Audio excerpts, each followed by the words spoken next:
Estamos no ar em mais um episódio do Mãe Podcast da segunda temporada. E antes da gente começar, já vou pedir para você curtir esse episódio, compartilhar com uma amiga. Inclusive, quem ainda não está inscrita no canal, inscreva-se, tá bom? É muito importante ter você aqui. Lá no nosso Instagram também, segue a nossa página Mãe Podcast. E vamos ao assunto da noite, né, Lari? Muito importante. Nós vamos falar hoje sobre os vários caminhos que a maternidade tem. A gente muitas vezes acha que a maternidade é uma linha, né, linear, vamos dizer assim, por mais redundante que tenha ficado essa frase. Mas não é simplesmente casei, tenho filhos. Existem as famílias que não existe o desejo de ter filho. Existem as famílias que protelam esse momento e aí quando decidem, parece que fica muito mais pesado e o processo é muito longo. Existem outras famílias que, de fato, já querem, logo têm filhos, enfim. Uma multiplicidade de maternidades, de relação com o ser mãe. E aí, nós chamamos a Larissa, que é uma psicóloga e especialista nessa multiplicidade. Então, eu vou te pedir, Lari, para você se apresentar. Conta um pouquinho da sua trajetória e um pouquinho do seu trabalho em si. Beleza. Bom, eu sou Larissa, né? Sou psicóloga clínica e perinatal.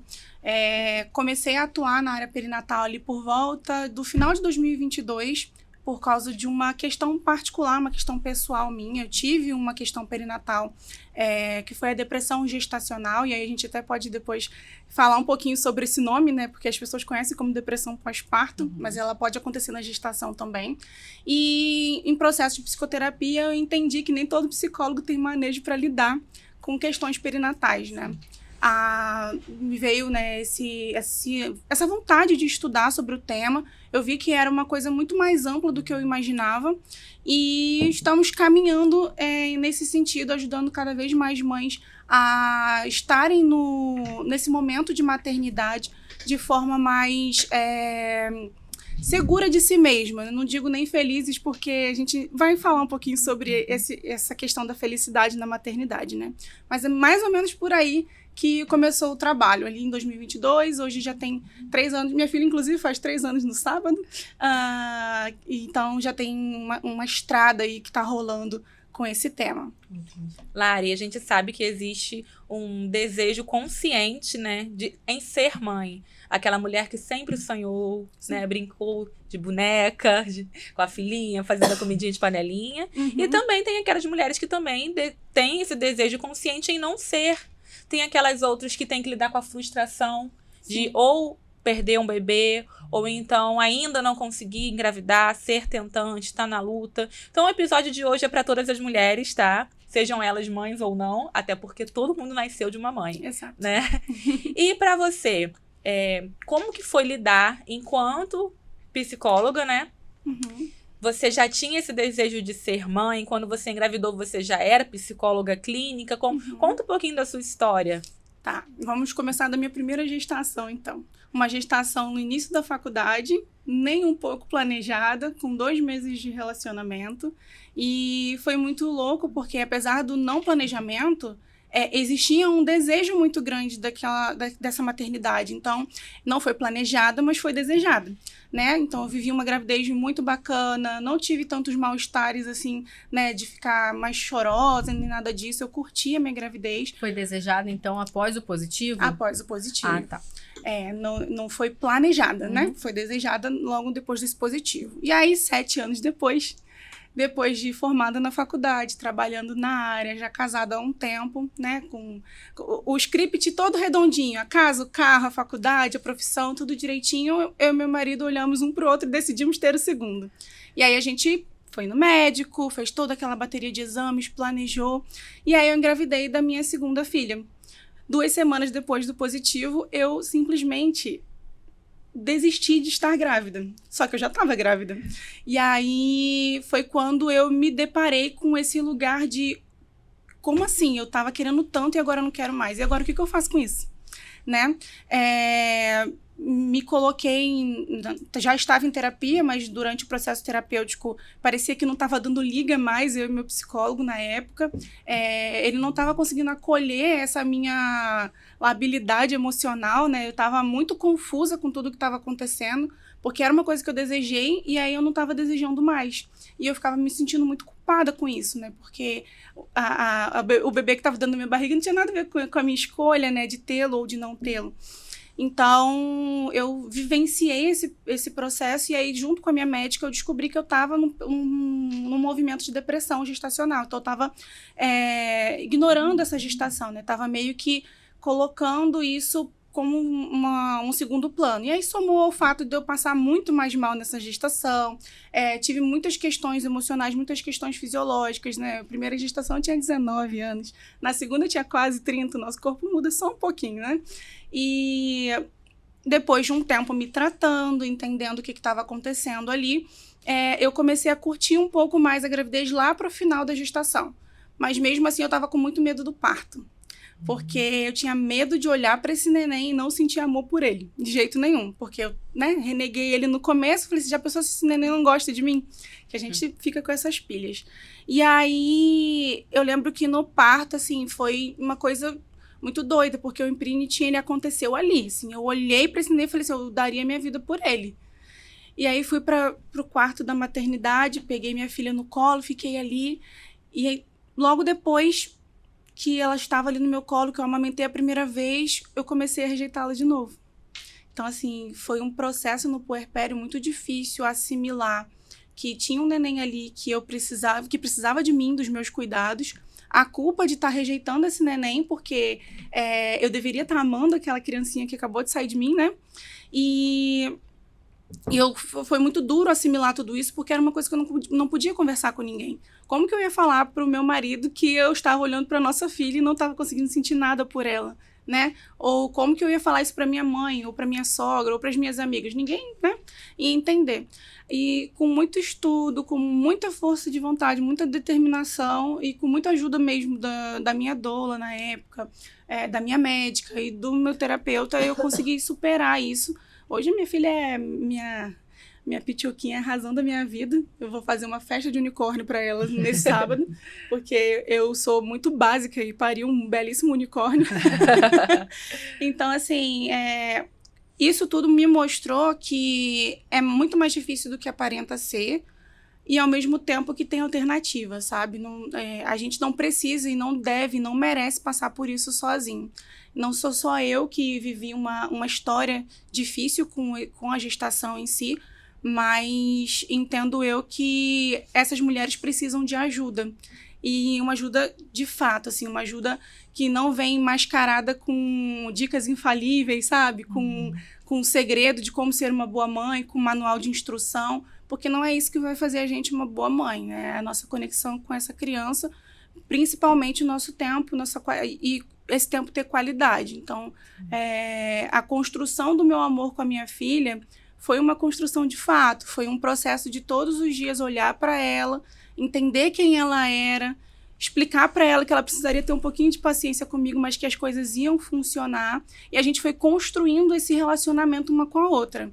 Então, hoje ela é a minha carrapatinha, não pode me ver que pula no meu colo, né? Mas não foi tão simples, né? Não foi tão instantâneo assim como foi com o meu primeiro filho. E como que foi para você lidar com isso, né? Com essa segunda gestação, enfim, com esse segundo filho que chega em casa, sendo que já existia todo um amor construído com esse primeiro filho. Como que era para você lidar com imagino, com a culpa e com essas cobranças internas e essa busca por uma assimilação dentro de um puerpério? Então, o que você se lembra dessa uma fase? dualidade quando já tem um filho, né? Eu, por exemplo, quando eu penso, né, em ter outro filho, eu falo, gente, será que eu vou conseguir amar? Será? Eu acho que esse é o medo. Porque todo mundo fala, né? As mães, né, de mais de um, fala que o amor expande, que só cresce. Só que eu, olhando assim, pensando na possibilidade, já tô pensando, viu? Nunca pensei, mas agora Pensando remotamente. Começou a esquecer. Eu fico pensando, gente, será que eu vou conseguir amar mais do que eu amo? Isso é possível? O que eu ouço muito é porque a minha filha, né, ela é um bebê tranquilo, sociável, né? Não é muito chorona. E aí, minha família fica, nossa, Larissa, a régua pro segundo filho subiu muito. Será que Porque o dizem próximo que um é o filho... contrário do outro, né? Será que o próximo filho vai ser tão maneiro quanto a Ana? Ou a gente vai ficar comparando? Eu vou falar pra você que isso é uma noia minha, tá? Meu filho também é super tranquilo. Assim, ele gosta de conversar, mas ele é muito na dele. Muito. Se ele tiver de brincar, ele vai sentar ali, vai pegar o Lego, vai montar, vai ficar. Ele é muito a personalidade do meu marido. Aí, quando eu engravidei, eu falei assim, gente, vai ser uma menina. E eu tenho certeza que ela vai vir do avesso. Falei assim, a cara vai ser do pai, mas o jeito vai ser todinho meu, eu tenho certeza absoluta. E ela veio assim, tá? Desse jeito. Então, eu lembro que quando a gente estava no hospital e eu comecei esse processo de rejeição com ela, eu ficava o tempo todo pro meu marido assim, liga pro meu filho, liga pro Antônio. Eu preciso falar com ele. Eu preciso dizer pro meu filho que eu amo, porque eu tava com muito medo desse processo de rejeição alcançar ele também. Então, adaptar isso em casa foi muito complexo, assim. Se eu não tivesse suporte de todos os lados, eu tinha enfrentado uma barra muito mais pesada do que de fato foi. Nessa época, eu estava sem rede de apoio, minha mãe não mora aqui, ela está em outro país, minha sogra trabalha, minha avó morava em outra cidade, então, assim, eu estava literalmente sozinha. Mas a gente deu conta, assim, não sei se gerou algum trauma para eles no futuro, mas a gente investe na terapia mais para frente e vai dar tudo certo. Então, assim, eu tinha muita preocupação do meu filho não pensar estar sendo rejeitado, porque eu estava tentando construir uma relação com a irmã dele, entendeu? Então, quando ele estava na escola, eu era para ela. Quando ele estava em casa, eu era mais para ele que para ela, porém, ela era um bebê e demandava mais. Foi uma distância de 7 anos de um para o outro. Então, assim, ele sentiu bastante, mas a gente foi reajustando, foi readequando. Hoje eles são melhores amigos um do outro, quando eles não estão brigando, que é a cada 5 minutos. Mas eu acredito que esse desafio, lógico que você teve um adendo a mais, né? Que Sim, foi a questão da depressão. Mas eu acho que esse desafio mesmo de chamar o filho mais velho pra perto é pra toda mãe, né? Quando chega o irmão mais novo. Eu sou a irmã mais velha, né? Então eu tenho, acho que né? Eu tenho um lugar de fala nisso aí. O irmão mais velho, eu ficava com muito medo de colocar ele no lugar de responsável. Então, eu trazia ele para perto, mas no lugar de você é o irmão da sua irmã. Você não é o pai, não é a mãe, não é você que vai olhar, não é você que vai fazer. Então, assim, eu lembro que quando a gente estava mudando o quarto para receber, né, a Joana em casa, ele começou a chorar muito, porque o quarto dele era verde. E a gente só tem um quarto, né, a mais em casa. Então, a gente começou a pintar o quarto de uma cor mais neutra, assim, para poder botar os dois ali dentro e tal. E ele começou a chorar muito, chorar muito, chorar muito. Eu perguntei assim, o que tá acontecendo? Fala comigo, vamos conversar. Porque psicólogo adora conversar, né? Aí ele falou assim, mas eu gosto do meu quarto verde, agora tudo vai mudar. Aquilo acabou com o meu coração, assim, me deu muita vontade de chorar no dia. Eu falei assim, vai mudar sim, vai mudar um monte de coisa, mas a gente vai construir outras coisas legais e tal. Vamos fazer assim, então, agora eu vou contar o segredo dele para todo mundo. A gente vai ter um segredo aqui em casa. Aí a gente escreveu o nome dele na parede do quarto, o nosso nome, a gente escreveu lá, fez um coração em volta e a gente pintou a parede por cima. E aí a gente disse para ele que naquele momento aquele ali seria o único pedacinho do quarto dele que seria só nosso, porque a irmã dele não ia saber o que tinha escrito ali. E aí ele foi se acalentando, né? A gente vai sendo criativo, vai usando estratégia, né? Isso é uma coisa que a maternidade ensina a gente, é a ser criativo, né? A ser resiliente e mudando, né, a forma como a gente vai fazendo as coisas. Mas com ele, assim, até me emociono de pensar, né? Assim, foi um processo de aceitação dele nesse lugar de irmão mais velho, porque por 7 anos ele foi o único filho, o único neto, o único sobrinho, então ele sentiu bastante. Fala pra gente, Lari, uma dúvida, né? Essa coisa da mulher nasceu para ser mãe, existe esse tal de instinto materno, é algo que tá de dentro e aí a gente precisa viver isso. Como que é isso? Vou chocar agora todo mundo, tá? Não existe instinto materno. Os outros vão me achincalhar na internet, mas é isso mesmo.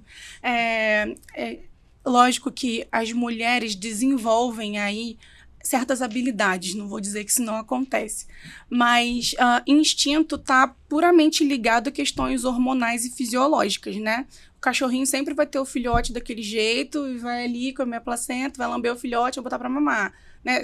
Todos os cachorrinhos vão parir do mesmo jeito.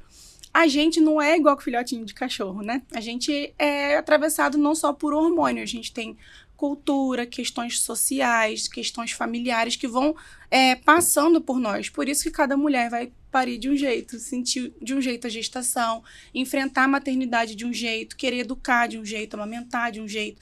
Então, se fosse só instinto, todo mundo ia fazer sempre a mesma coisa. E não é. E aí, por que é bom a gente frisar isso? Porque se não existe instinto materno, nem toda mulher vai estar preparada, de fato, para a maternidade. Até aquelas que se preparam, às vezes, não estão, né? Imagina aquelas que não estão preparadas e têm isso como uma surpresa. O instinto materno, ele é uma coisa que foi aí meio que colocada pra gente aceitar esse lugar de somos mães. Nascemos para sermos mães, porque isso é natural da mulher.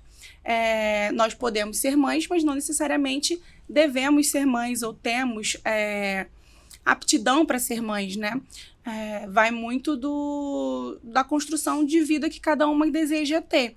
E aí, para tirar um pouco desse nosso lugar de protagonismo, né, a sociedade construiu essa ideia de instinto materno, de que toda mulher nasceu para ser mãe, para isso, para que a gente fosse, se não for mãe, logo está faltando um pedaço dessa mulher que ela precisa concluir ali para, de fato, se sentir mulher de verdade. Senão ela não é mulher de verdade. E o que a ciência, enfim, né, diz sobre aquelas habilidades que algumas mães desenvolvem, de habilidades que eu digo, de conexão realmente. Um exemplo, né? Uhum. Quando Ana tá passando mal e eu tô longe de casa, eu sinto alguma coisa. Uhum. Alguma coisa aconteceu. Sim. Outro exemplo, minha mãe, né, 50 e tantos anos, tava saindo aqui de Macaé, indo pra... A gente é família de São Gonçalo, né? Sim. Na estrada, e aí a pressão da minha mãe começou a subir muito. Minha avó não parava de ligar. Minha avó não liga. É o famoso sexto sentido. Então, se o instinto de mãe não existe, o que é essa conexão que a gente não sabe explicar, mas a gente sente? Então, esse instinto de mãe que não existe é esse instinto puramente biológico. Mas já existem estudos que comprovam que os nossos cérebros são modificados no momento em que esse bebê nasce. Então, são modificados para a gente gerar uma empatia desmedida, né? A nossa parte do cérebro que comanda as nossas emoções fica ampliada, por isso que a nossa memória fica meio esquecida, né? A gente vai desenvolvendo habilidades cerebrais para esse bebê sobreviver. Uhum. Porque se a gente fosse lidar com um bebê recém-nascido somente pela demanda de trabalho que ele tem, a gente nunca ia se relacionar com ele. Né? A gente estaria sempre exausta, ele daria trabalho para tudo e a gente não ia conseguir desenvolver essa conexão. Sim. Então, quando esse neném nasce, a gente fala de mudanças orgânicas mesmo, nosso cérebro muda organicamente, e mudanças no nosso psicológico também. A gente vai desenvolvendo afeto e vai desenvolvendo cuidado por essa criança. Mas tem uma curiosidade, não é só a mulher que tem esse cérebro modificado. Apesar dos homens não terem os bebês, os estudos também já apontam que pais que são tão cuidadores quanto as mães, que participam ativamente da criação desse bebê, que está ali nas madrugadas, né, ofertando a mamadeira, ou enfim, seja lá qual for o trabalho, tem as mesmas modificações cerebrais que a mulher depois de parir. Então, o que esse estudo vai mostrar pra gente? Que não necessariamente é o ato fisiológico do parto que muda o nosso cérebro. É a nossa conexão com essa criança. Então, independente do cuidador, se é a mãe, o pai, a avó, o tio, se tem de fato um vínculo construído com essa criança, a gente vai desenvolver sexto sentido, superpoder, né? A gente vai desenvolver essa conexão de forma mais efetiva, vamos dizer assim. Entendi. É por isso que a sociedade fala que a mãe sente o bebê, né? Uhum. E não o pai. Mas, na verdade, se o pai cuidar, ele vai sentir. Exatamente. O meu marido não teve a opção de não poder cuidar ou de não saber cuidar, né? Que fala que o homem não sabe. Uhum. Ele teve que saber, gente. Porque eu tinha um medo de trocar a fralda de netinho, de trocar a roupa dele. Eu tinha medo mesmo de ficar nervosa, de ficar angustiada, de tremer, sabe? Uhum. De machucar ele. Sim. Eu ficava assim, gente, eu não gostava nem de brincar de boneca. Que loucura é essa aqui? Agora eu sou a mãe. Eu sempre fui meio molequinho, sabe? Uhum. Na minha infância. Eu tinha uma outra boneca lá que minha mãe insistia, mas não era assim, a minha aptidão. Uhum. Então eu falava, gente, que loucura. Eu tô conseguindo, tô machucando ele. Netinho chorava, né? Óbvio, recém-nascido. Uhum. Mas eu lembro que o primeiro mês de vida, eu conto, acho que uma mão, quantas vezes eu troquei netinho. Era mais meu marido mesmo. Que bom, né? Que o nosso trabalho tinha essa flexibilidade também. Eu realmente só fazia quando ele não tava. Uhum. E até eu ganhasse segurança, Uhum. era mais ele, né? Porque ele via também que eu ficava nervosa. Aí depois meu filho foi ganhando peso também, que ainda teve isso, que ele demorou a ganhar peso, então ele continuou muito magrinho por muito tempo, por um mês. Uhum. Acho que depois ele foi ganhando peso, eu fui tendo mais segurança em lidar com ele, sabe? Uhum. E eu lembro, assim, das vezes que eu me sentia assim, não, agora, mesmo ele chorando, eu vou trocar, porque eu sei que faz parte ele chorar. Porque eu sempre achava que ele tava chorando, que era uma culpa minha, que eu tava fazendo alguma coisa errada. E eu tinha a certeza, assim, convicção, no auge ali da minha loucura, do puerpério, que meu filho, ele ama mais o pai do que eu. E eu sofri por isso. Porque ao mesmo tempo que isso me confortava de ter um pai presente, do meu marido estar ali com toda a paciência, né, do mundo, isso me frustrava. Porque eu falava, poxa, meu filho fica melhor no colo dele do que no meu. Chora mais comigo do que com ele. Eu lembro que ele começava a chorar, e aí, tipo assim, eu corria e entregava ele pro meu marido. Tipo, toma que o filho é seu. Hoje a gente ri, mas era muito louco. Esse primeiro mês pra mim foi bem punk, sabe? E aí, aí depois a gente descobriu a questão do peso, da alergia, e aí eu me culpava de novo. Foi bem louco, assim, mas é justamente isso, né? Hoje ele cria esse vínculo, meu filho é muito apaixonado pelo pai dele. Hoje eu mesmo fui buscar ele na escola, e aí tem o parquinho da escola, que ele sempre corre pro parquinho, né, crianças. É. E aí pra eu conseguir convencer ele de ir embora sem chorar, eu falei, vamos filho, papai, vamos ver papai. Ele achando que o pai dele tava no carro, mas dessa vez não, dessa vez eu fui buscar ele sozinha. Quando eu falei papai, chegou no carro, até ele dormir, que ele dorme no caminho, ele foi gritando papai. Pra você ver o quanto ele é apaixonado, mas por causa da convivência, né? E aí explica isso do instinto, né? Sim. De fato, são maternidades muito diferentes, e principalmente nesse início. A experiência da Ana e a minha experiência, eu era a criança que brincava de parto normal. Eu botava o bebê, eu deitava no chão, eu botava o bebê a boneca, embaixo né? do meu cox e eu ficava aí eu puxava a boneca assim. Eu fico imaginando a cena. Então, eu amava brincar de boneca, eu tinha muitas bonecas. E quando a Ana nasceu, eu, né, não sabia fazer nada daquilo, mas eu fiz questão de dar todos os banhos possíveis. Até o momento em que ela começou a tomar banho de chuveiro com o Luan. Eu aceitei, momento de conexão deles. Mas minha mãe lá, na ânsia, né, minha neta, não. Aí minha mãe, Larissa, não é assim que dá. Eu vou descobrir. E eu não sei o quê. E, tipo, uma fominha, sabe? De viver tudo que a maternidade tinha. Mas, de fato, assim, não foi instintivo. Foi singular. Foi subjetivo, né? E pra gente ver como as experiências, elas vão modificando e como as duas podem ser positivas e negativas ao mesmo tempo. Ter um pai que é super parceiro, gente, acho que é o sonho de todas as pessoas que passaram pelo meu consultório, né? Talvez nesse primeiro momento em que você se colocou nesse lugar de eu tinha que estar fazendo, isso te gerou esse sofrimento por causa disso, né? Dessa necessidade que a gente tem de estar com a mão na massa, de fazer. Então, assim, se a gente é uma mulher que está acostumada a fazer tudo por nós mesmos e se vê nesse lugar de dependente, a gente já começa, né? Mas aí pro segundo você já muitos conflitos. Você já tá treinada pro segundo, já sabe como funciona, já deixa que o pai vai tomar conta, que você vai estar com o outro no seu pé. Jesus. E da mesma forma que quando a gente não delega, né? Quando a gente fica ali o tempo todo, eu não sei se foi o caso da Lari, mas tem muitas mulheres que têm essa dificuldade. Eu falo por mim, no meu primeiro filho, eu lembro que ele tava com uns 3 meses, e aí a gente tava no shopping, assim, eu, minha sogra e a irmã dela, e elas falaram assim, vai lá no salão, faz sua unha, faz uma escova no cabelo, a gente fica aqui fora com ele, e aí, se ele precisar mamar, a gente te chama. Eu não quis ir. Falei, não vou deixar ele sozinho, não vou deixar, não posso fazer isso. E aí, quando eu fui ver, eu já tava, sei lá, ele com 6 meses e eu não tinha feito a unha ainda. Por causa dessa coisa de eu que preciso estar ali cuidando, né? Então, assim, nos dois lugares a gente vê que existe um conflito.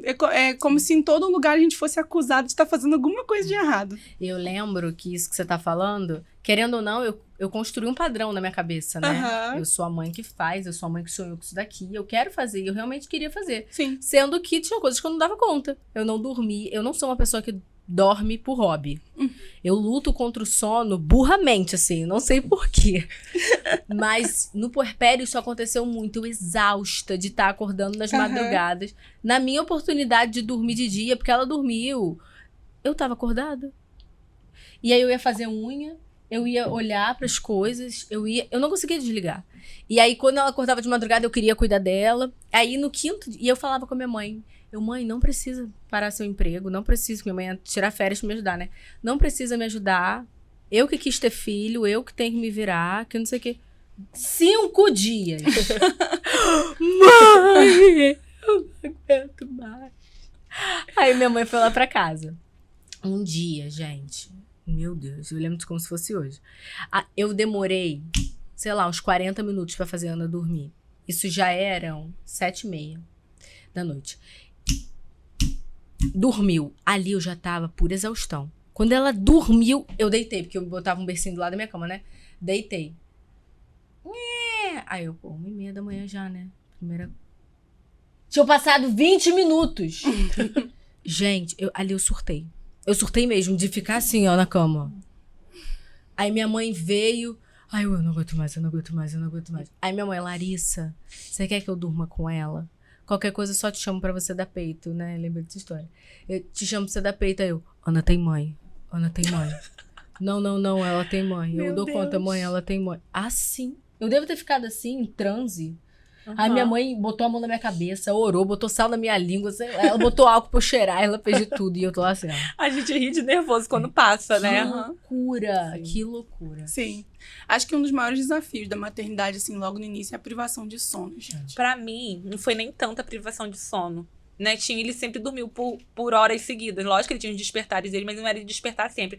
Mas pra mim foi o desafio que eu passei com a amamentação. Me frustrou muito, sabe? Eu tava muito realizada, eu já falei isso aqui em outros episódios. Muito feliz que o meu parto deu tudo certo. E aí veio a amamentação, foi um balde de água fria, sabe? Então, assim, eu tava odiando amamentar. Eu tava fazendo aquilo ali por ele, porque eu sabia da importância. E hoje eu me sinto realizada, né? Que eu mantive o máximo que eu pude por nós, principalmente pela saúde dele. Mas, assim, pra mim não foi legal. Sim. E aí eu já me culpava por não saber as ações de cuidado. Sim. E olha que eu fiz o curso, hein, gente? Eu fiz o curso. Fui estudiosa. Como que pode, né? Teoria e prática. Eu fiz curso, como cuidar do bebê. Fiz curso de amamentação, da pega correta. Fiz tudo isso. Mas na prática o bicho pega. E aí, como eu tava muito frustrada com a dor, aí depois veio a questão do ganho de peso dele, eu me culpava, assim, em inúmeras camadas, né? Então, eu me sentia insuficiente, porque depois veio a necessidade dele suplementar com fórmula, né? Então, a amamentação exclusiva que eu idealizava não pôde ser mais. Eu tive que entrar com a fórmula. Mas já me senti culpada de não ter leite suficiente, né? De não prover o alimento da forma que ele precisava. E aí, foi depois daí que eu voltei pra terapia, sabe? Porque eu me vi no fundo do poço, assim. Eu falei, meu Deus. Se eu não tô em depressão, eu tô em baby blues, né? Que é um pouco menos difícil, prazo, né? Tem prazo, Eu acredito que eu tive um baby blues, assim. Mas, não tenho certeza, mas enfim. Eu me vi num cenário tão difícil que... Engraçado. Eu corria pra trabalhar, pra me sentir bom em alguma coisa. Isso me emociona muito, gente. Porque o meu trabalho eu sabia fazer, eu era boa. Eu tinha certeza que eu era boa, entendeu? Tanto é que eu voltei a trabalhar, meu filho tinha 24 dias de vida. Sabe? Você precisava se sentir útil naquele outro lugar, porque você não tava se sentindo Porque eu tava ali. me sentindo péssima tudo. Eu me sentia péssima mãe, péssima esposa. Meu marido, coitado, eu descontava tudo nele, eu sentia raiva dele. Eu falava que queria ter filho era ele, não era eu, sabe? Foram dias bem profundos e bem silenciosos, porque eu não tinha pra quem desabafar isso. Sim. Como que eu vou falar sobre isso, gente? E às vezes as pessoas que estão perto da gente, que amam muito aquele bebê também, não estão prontas para ouvir essa realidade, né? Sim. Uhum. A sua realidade de rejeição quando se depara ali nesse primeiro encontro e não acontece uma grande mágica. Uhum. É realmente muito desafiador. Esse calar, né? Por isso que é importante pra terapia, né? É. E aí, você se especializou, né, pra atender mães. Uhum. E conta um pouquinho, assim, de algum caso específico, de um case de sucesso, de alguma história que você acha relevante. Depois do nosso intervalo. Então tá. Você está assistindo Mãe Podcast, com o oferecimento dos nossos patrocinadores. Lé Concré Agilizé, Aerocópias, Pedro Lamônica, Clínica Pélvica, Longevitale, Casa dos Colchões, Rei Eletrônico, Big Brookie, Facilitoy, Óticas, Jucai, No Apifite, B Café, Linda Almeida Enfermeira, Isaac Cardoso, Feto, Inteiro Designer, Junger Contabilidade. Agora, apresentando Larissa Portugal e Ana Menezes. Precisando de serviços de comunicação visual com qualidade e rapidez? A Aerocópias é a solução. Aqui você encontra gráfica, impressão, xerox, encadernação, revelação de fotos e muito mais. Trabalhamos com plotagem, adesivos, painéis em lonas e PVC. Nossos personalizados fazem o maior sucesso. Confeccionamos crachás e brindes como copos, canecas, canetas, chaveiro, almofada e muito mais. Aerocópias, tudo o que você precisa para comunicar suas ideias. Na Lé Concré, cada detalhe importa. Do atendimento carinhoso às escolhas que fazem brilhar os olhos de pais e filhos. Aqui, a moda é leve, alegre e feita para acompanhar cada descoberta. Roupas que abraçam, cores que encantam e looks que deixam a infância ainda mais divertida. Porque estilo também é coisa de bebê e conforto é o nosso maior cuidado. Lé Concré, vestindo memórias desde os primeiros passos. Estamos de volta e vamos à pergunta aí que a Ana fez, que ficou no ar. Conta pra gente, Lari. Então, eu tive uma paciente, né? Ela chegou pra mim da metade pro final da gestação, que ela acabou passando por um pré-natal de alto risco no meio da gravidez. Então, foi um processo muito complicado, porque ela era uma gestante que super se cuidou, fez todos os exames, estava super ativa nas atividades físicas, e aí teve esse diagnóstico com a possibilidade da interrupção dessa gestação ainda prematura. E aí a gente foi, né, trabalhando uma semana de cada vez, porque cada semana na terapia também era uma semana da gestação que a gente conseguia, né, vencer. Esse bebê nasce e precisa de UTI. Né? Então ela ficou ali se sentindo extremamente impossibilitada e impotente, porque não tinha como cuidar, fazer o papel que ela tanto almejou, né? Que era o papel do cuidado. E quando ele sai da UTI e vai para casa, essa mãe, por questões, né, de ter ficado muito longe desse lugar de cuidado, de ter visto outras pessoas cuidarem desse bebê, tem muita dificuldade de delegar tarefas em relação a esse bebê, porque ela tinha medo de algo acontecer e ela não tá por perto. E eu lembro que para ela deixar o pai pegar, deixar o pai trocar fralda, deixar o pai ser pai de fato era um desafio muito grande. Então ela começou a ter conflitos tanto no relacionamento dela como no relacionamento familiar, porque os avós queriam visitar esse bebê e ela não queria deixar pegar no colo, não queria deixar, sabe, ter esse movimento. Então a gente foi trabalhando isso na terapia, de que esse bebê já estava num lugar seguro, que era o lugar do lado dela, né? Ela não precisava mais ter medo de algo acontecer com ele, porque nada ia acontecer, né, que envolvesse um risco para a vida dele. E aí a gente foi trabalhando isso, e ela começou a ter algumas dificuldades. Por exemplo, ela tinha muita dificuldade com o cabelo. E aí eu falava assim, mas ele já tá mamando, ele começou a mamar a fórmula, né? O pai já tava amamentando, tava dando mamadeira. E ele já ficava um tempo grande com o pai, né? Assim, dava mamadeira, botava pra dormir. Então, assim, essa parte tinha como fazer. Eu falei assim, por que você então não vai fazer o seu cabelo? Porque ela tinha uma dificuldade com isso, né? Não lidava bem. Ela falou assim, porque eu nunca fiquei mais de 1 hora longe dele, eu vou precisar fazer isso. Falei assim, então a gente vai precisar trabalhar isso, porque não fazer o cabelo tá te adoecendo, né? E seu filho precisa de você bem, se pra você ficar bem você precisa fazer o cabelo, a gente precisa dar um jeito de você fazer o cabelo. E aí a gente começou a conversar com isso, foi lidando com isso, e ela muito insegura ainda. E assim, eu sei que isso se arrastou por uns 2, 3 meses ainda. Quando esse neném entra na introdução alimentar, ela vem na sessão com o cabelo feito, alisado. Aí eu olhei e falei assim, não acredito. Você foi pro salão? Ela falou assim, eu fui. Eu tomei coragem, dei o almoço, né? E fui pro salão. E foi a melhor coisa que eu fiz na minha vida, porque agora eu tô me sentindo ótima. E depois de lá eu cheguei, ele ainda tava dormindo. E aí eu pude deitar com ele, e a gente ficou junto e tudo mais. Então, assim, às vezes aquilo que é um medo muito grande, né? Não necessariamente é, de fato, um bicho-papão. Mas a gente precisa fazer com que essa mulher coloque a lente certa nos olhos, né? Porque às vezes ela tá vendo isso como algo extremamente sofrível, né? Algo muito doloroso. E tem soluções, só que quando a gente tá dentro do problema é mais difícil a gente se guiar nesse caminho aí. Foi assim, um caso simples, mas que a gente foi lidando com isso, sabe? Para ela era fazer o cabelo, aí para uma outra paciente foi voltar à atividade física. E aí, mas eu não tenho horário para fazer. Eu falei, vamos ver como é que é a sua agenda. Né? Aí o marido ia às 5h30, o bebê estava dormindo ainda, 6 horas ela podia ir, porque o marido ia estar em casa tomando café quando ela voltasse. E aí a gente foi reajustando, fazendo ajustes simples na rotina, para elas conseguirem fazer atividade física, para fazer uma unha, para fazer o cabelo. Porque por mais que pareça algo, né, supérfluo para muita gente, para a mulher em si ter esse momento de autocuidado, não envolve só a questão da estética. Envolve a autoestima mesmo, envolve a forma como se olha, né? Uma mulher que gosta de se arrumar, se vê num ambiente doméstico de pijama o dia inteiro, né? Não, vamos acordar, vamos tirar o pijama, né? Você vai ficar em casa, mas bota uma roupa, penteia o cabelo. Sei que não vai ter grandes novidades, provavelmente você vai trocar umas 5 fraldas no dia e fazer umas 8 amamentações, mas você pelo menos vai estar com uma roupa diferente, vai poder fazer uma chamada de vídeo com a sua amiga sem assustar ela, né?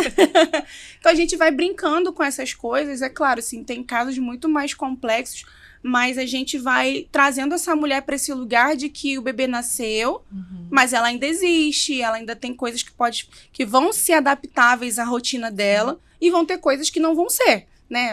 Você não vai ter como ir pescar, né, com o seu bebê de 2 meses, mas você pode fazer outras coisas que você gosta, né? E a gente foi elaborando isso durante a terapia. E aí, quando ela foi fazer o cabelo, para mim foi assim, o auge. Ela ainda é minha paciente, né? A gente até fica brincando um pouco em relação a essas coisas. E agora ela tá numa fase de talvez eu queira ou não fazer a transição capilar. Aí eu falei assim, aí já é um outro passo. Um outro momento, né? Mas deixa eu ver se tem mais alguém, assim, que eu possa abrir, que não seja algo, né? Que não possa ser dito. Isso que você fala, eu chamo de não abrir mão dos seus 2%.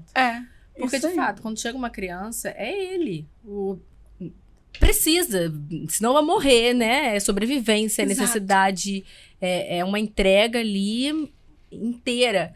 Mas 2% é muito importante que a gente continue cabendo nessa vida, né? E aí, o que talvez pegue um pouco, né, na gente que vive nesse lugar de comparação na internet e tudo mais, é que a gente se compara com realidades muito acima das nossas. Então, o 2% da blogueira X é completamente inalcançável para a mulher que está ali dentro daquela casa, né? Que não tem recurso financeiro, que não tem rede de apoio, né? Assim, eu conheço amigas que deixaram a faculdade, não tem como retomar, porque não tem ninguém na cidade que possa ficar com o filho, né? Assim, não foi o meu caso, mas poderia ter sido, né? Então, quando a gente se bota nesse lugar de olhar para realidades que são muito diferentes da nossa, a tendência é que a gente se frustre ou que a gente não se veja fazendo aquilo, seja muito maior. Então, assim, em vez de esse autocuidado ser 7 dias no CrossFit, com 2 horas de treino, com personal, com não sei o que, e vai treinar. Cara, 20 minutos caminhando no condomínio ou na rua da sua casa, com o bebê no carrinho, pegando sol, já é mais do que muita coisa, né? E aí, metas menores, metas realistas, metas que são possíveis, né? Você não vai botar na tua dieta salmão todo dia se você não tem dinheiro pra comprar salmão todo dia, né? Bota um peito de frango, um ovo cozido, eu me metendo aí no trabalho das nutricionistas. Mas é isso que a gente vai trabalhando em terapia dentro dos casos perinatais. Essa aceitação de que a realidade de fato mudou, mas que essa mudança não precisa ser uma mudança negativa, né? Você vai ter que vivenciar lutos de coisas que você de fato não vai poder fazer, às vezes nunca mais, às vezes por um momento. Mas isso não significa que você não vai aprender a fazer outras coisas, ter outros resgates, fazer, né, outros movimentos para que você tenha uma maternidade plena. Porque, assim, eu tenho pavor daquelas frases, né, de maternidade é padecer no paraíso. Não é padecer de lugar nenhum, né? Assim, é trabalhoso, você tem uma doação que você precisa ter ali naquele momento que aquele bebê é muito pequeno, mas as coisas vão se ajustando, né? No primeiro momento, você entra na rotina desse bebê e você vai dormir 6:30 da noite e vai jantar essa hora também, enfim. E com o tempo, esse bebê vai entrar na rotina dessa família. Então, vai ter vezes que alguém vai querer ir na igreja e a igreja vai acabar 10 horas da noite e esse bebê vai estar lá nesse culto, né? Ou vai ter um restaurante que às vezes não tem um ambiente familiar e esse bebê vai participar desse momento. O que acontece é que a gente vai entrando na rotina do bebê e depois não vê muita alternativa de como faz pra sair dela. Isso que você falou do salão de beleza, pra mim fez muita diferença. Né? Me olhar, cortar. Você também cortou o cabelo nessa Cortei. época, né? Uhum. Eu vi as suas fotos lá em Pedro, lá Mônica. Inclusive, nosso patrocinador, né, gente? Vamos aproveitar para falar dele. Maravilhoso. Esse corte de cabelo, né? Eu lembro que eu cortei o cabelo na semana que eu ia fazer 30 anos, né? E meu filho tava com 2 meses de vida, né? Meu filho nasceu dia 29 de janeiro. Eu fiz 30 anos dia 31 de março. E aí, eu já tive cabelo curto anos atrás. Aí, fiquei com cabelo longo por um bom tempo. Eu falei assim, não, agora é a hora, agora eu tenho motivo pra cortar o cabelo, fazer um corte radical, né? Digamos assim. E como aquilo me fez bem, sabe? Eu lembro que eu aprendi numa consultoria de imagem que imagem gera sentimento. Então agora, acho que eu posso ser cancelada, mas eu não caio naquele papinho de o bebê não me deixou nem trocar de roupa. Gente, trocar de roupa leva 30 segundos. Se você não chamar a consciência e não tem 30 segundos, mesmo que o bebê esteja chorando pra você trocar de roupa, se você também não pegar essa responsabilidade pra si, você só vai caindo no poço sem fundo, né? Às vezes você vai conseguir fazer isso 2 horas da tarde, mas tá valendo, é a sua realidade. Exato. Né? Escovar o dente só na hora de dormir, mas deu pra escovar. Mas isso aí é manutenção do hábito. Eu fico até brincando, assim, teve uma época no meu Instagram que eu repetia diversas vezes, todos os dias, assim, de manhã, bom dia, já escovou seu dente hoje? Porque, assim, a gente esquece, e é surreal como esquece quando a gente tá enfiado dentro de casa, imerso ali. E esse movimento de 30 segundos dá pra fazer, de fato dá. Infelizmente, nem todas as mulheres conseguem ter esses 30 segundos pra fazer, porque às vezes a cabeça já tá tão dentro do fundo do poço que esse movimento às vezes é mais difícil do que... Não é o fato de ter, é o fato de fazer. Exato. Né? Às vezes o tempo até tem, mas a ação de fazer algo por si própria é algo que fica meio que esquecido, né? Exatamente. E olha, gente, já que entramos nesse papo de cuidado, de autocuidado, a importância, né, da manutenção do hábito e da beleza, aproveitem que vocês, seguimoras, têm o nosso cupom de desconto com o Pedro Lamônica, tá? Eu sou cliente dele há muitos anos. Ele trabalha com alisamento, cronograma capilar. Ele é referência em alisamento aqui na cidade, né? Pedro deu foi aulas. o primeiro cabeleireiro que eu conheci aqui em Macaé, amo de paixão, virou um grande amigo. E ele é uma pessoa e um profissional maravilhoso. E especializado em mechas também, né? Se você quer ficar loira ou quer ficar uma morena iluminada, já fica a dica. Então, vamos para uma outra etapa dessas camadas da maternidade. Fala pra gente um pouquinho sobre a realidade de ser tentante. Olha, tentante tem um lugar muito especial no meu coração. Apesar de eu não ter sido tentante por muito tempo, eu experimentei 30 dias dessa onda de ansiedade das tentativas da gestação. E é muito, muito legal a gente frisar bastante disso, que tentante já é mãe. Por mais que ela não tenha um bebê ali. Até essa mulher chegar nesse lugar de tentar ter um bebê, ela já idealizou esse bebê, já tem um nome para esse bebê, já pensou quando é que ela vai programar para esse neném nascer, porque tem gente que é ligada em signo, então não pode nascer com signo X, Y, Z. Acontece de tudo, tá? Então, esse neném, ele já foi criado ali, né? Nessa mente, nesse coração, nessa família que projeta, que espera, né? Então, o processo das tentativas em si é um processo bastante ansioso, principalmente se essas tentativas envolvem perdas gestacionais, né? Então, quando a gente fala de um trabalho com as tentantes, a gente está falando de um trabalho de aceitar essa realidade de que às vezes vai dar errado, de que não vai sair conforme o planejado, né? E no mundo dos ansiosos, lidar com aquilo que não é planejado é um desafio à parte, né?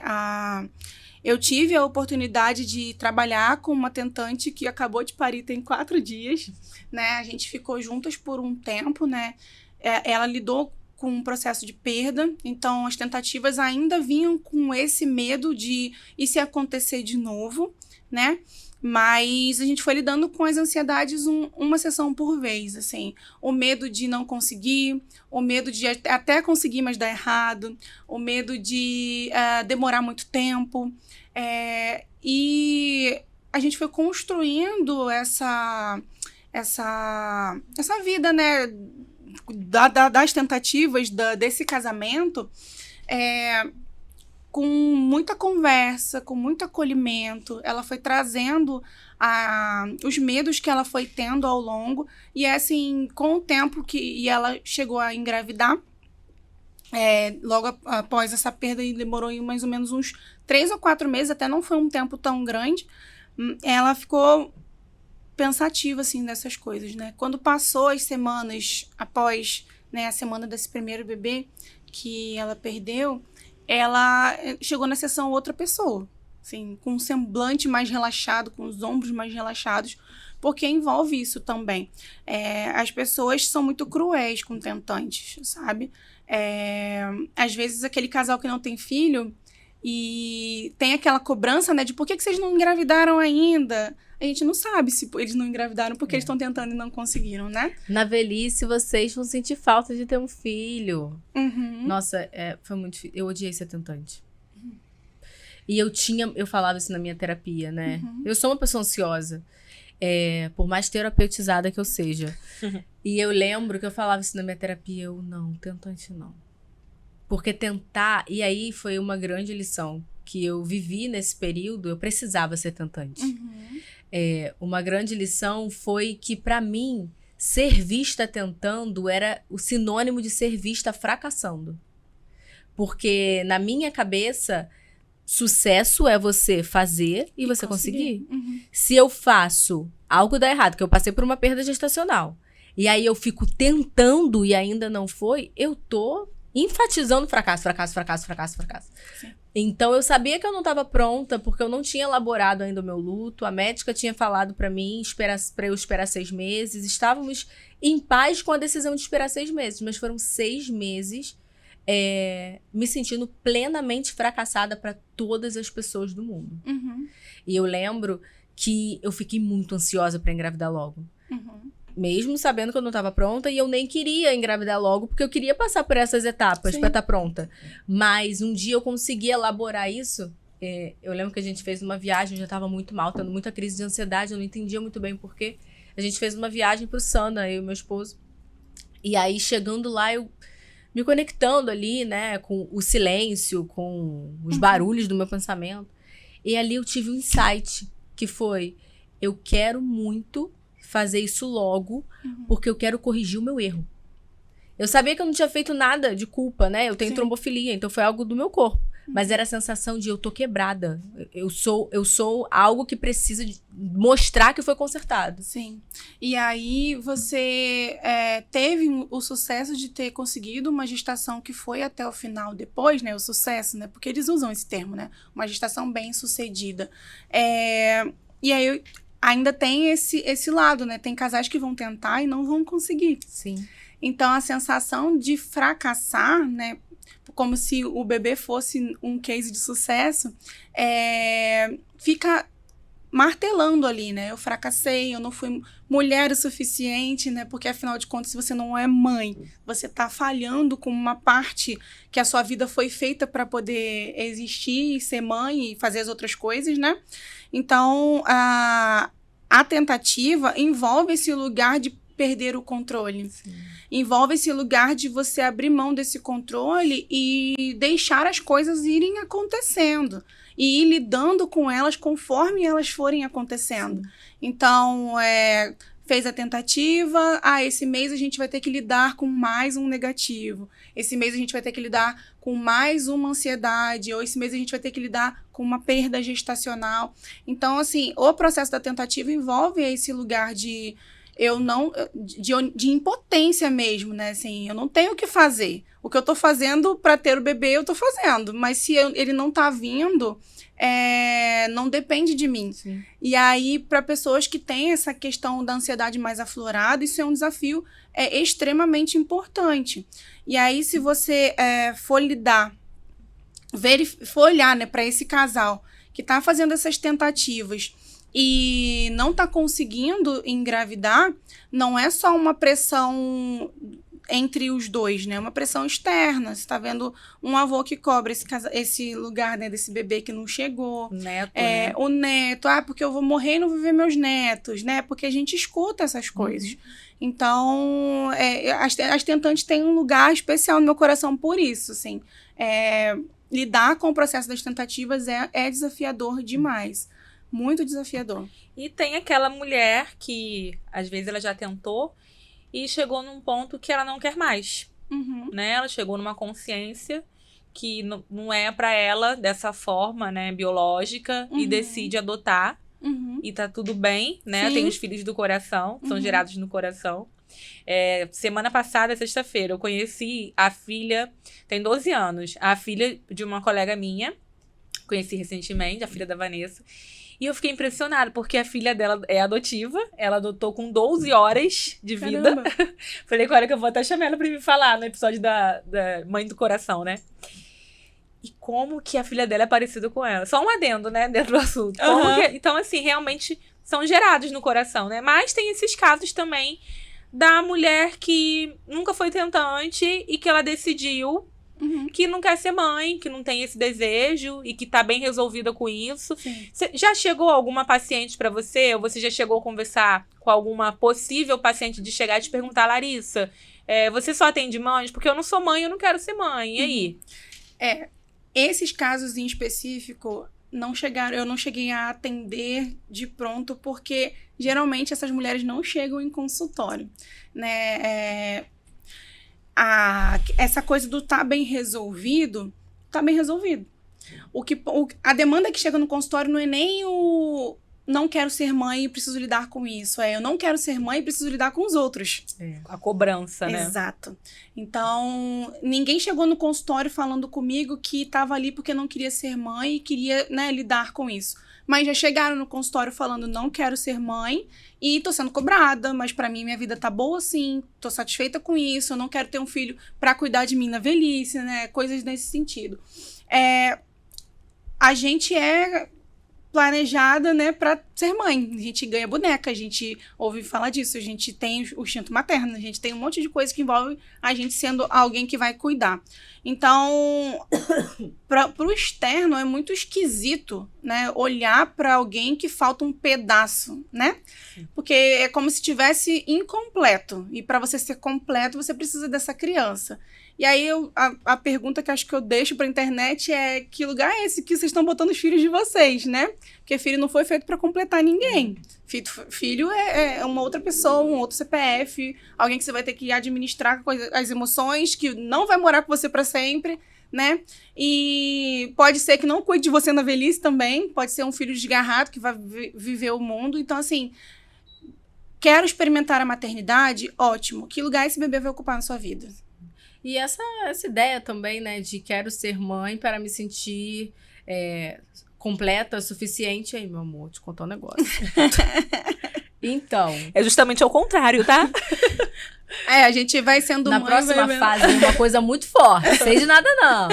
Ninguém me contou, mas tô te contando. É tipo isso mesmo, porque se tem uma coisa que a gente não sente na maternidade é que a gente é suficiente. E que a gente tem o controle, né? Exatamente. Então a gente vai... Eu acho muito engraçado, porque construíram uma ideia de maternidade que é completamente o oposto da realidade, né? E aí, acho que fica muito claro isso quando a gente vê dois extremos na internet, né? A galera que a maternidade é luz, que eu acordo às 5 da manhã e faço pão para os meus 50 mil filhos, e tá tudo bem, é a realidade daquela pessoa.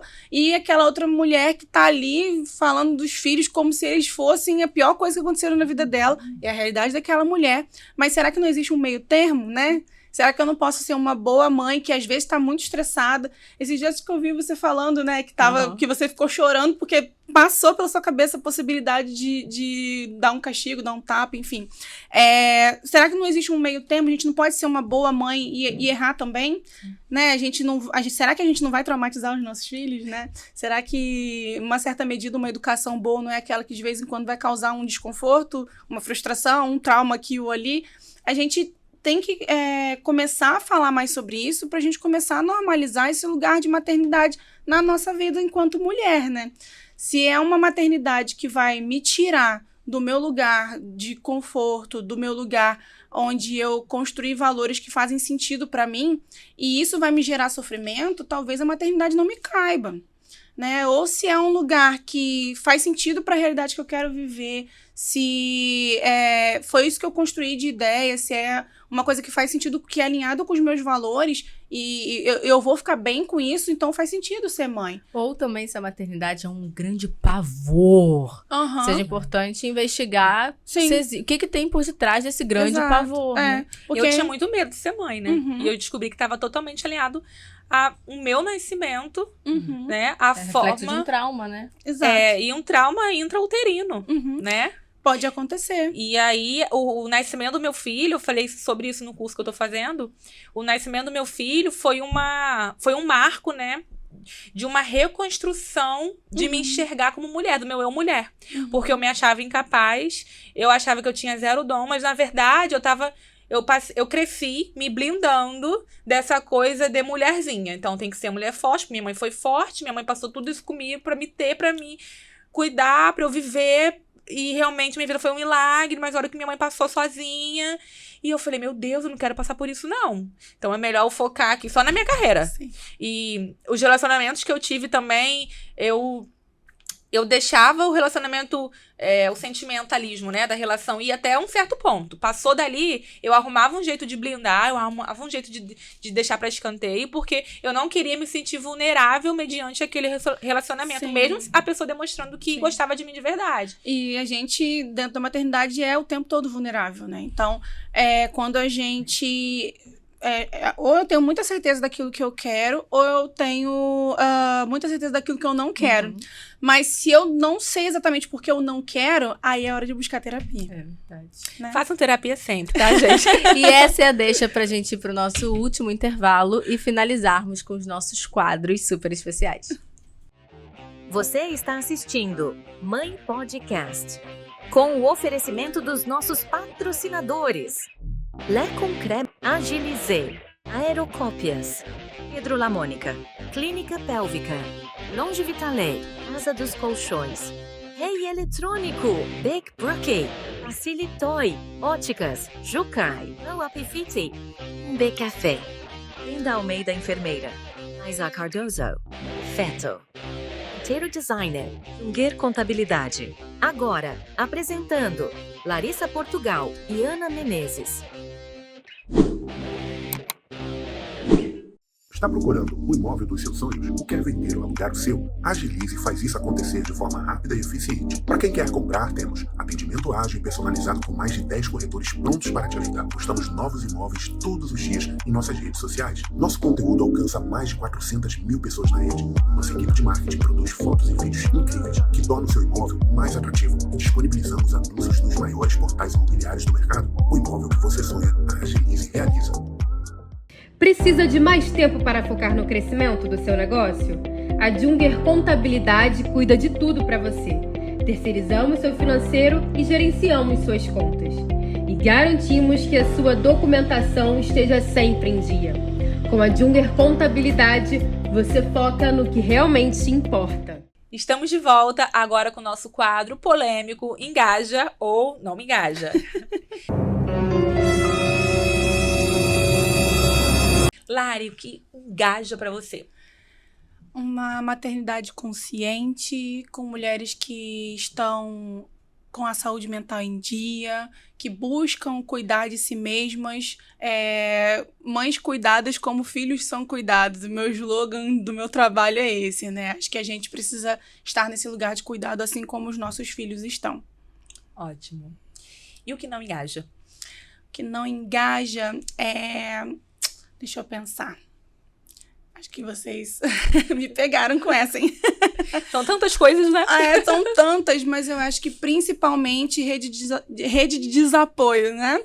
É aquele lugar passivo-agressivo que as pessoas se colocam em volta dessa mulher que acabou de virar mãe ali. Eu acho que esse é um dos maiores adoecedores, né, de mães dentro, assim, do meu trabalho. Esse lugar da família que é tóxica. Que é tóxica, né? Despotencializa essa mulher. Que tira essa mulher do lugar de protagonista, sabe? Não, você não sabe fazer, deixa que eu faço. Não é assim, né? Ela não sabe fazer, mas ela tem que aprender, porque afinal o neném é dela. Eu acho que pode ser um tema aí que a gente pode deixar como não engaja. Tem outros, muitos outros, mas... Muito bom. Lari, agradecer a sua participação. Eu que Amei. agradeço. É muito bom a gente te ouvir, né? Você tem experiência, não só como profissional, mas como mãe de 2. Uhum. E as portas estão abertas, né? Pra você voltar mais Não, vezes. eu vou adorar. Aproveita pra deixar sua rede social, seu contato. Certo. Minha rede social é @LarissaReisPC. Lá tem meu link para WhatsApp, para agendamento de terapia, entre outros serviços, incluindo pré-natal psicológico. Um dia eu ainda volto aqui para falar dele. Com certeza. E é isso, assim, muito obrigada pelo convite, eu gostei muito, agradeço, tá? Eu espero que tenha respondido as perguntas de vocês. Sem dúvida, Foi foi ótimo. maravilhoso. Então, obrigada por vocês terem ficado com a gente até aqui e até o próximo episódio. Beijo. Tchau, tchau.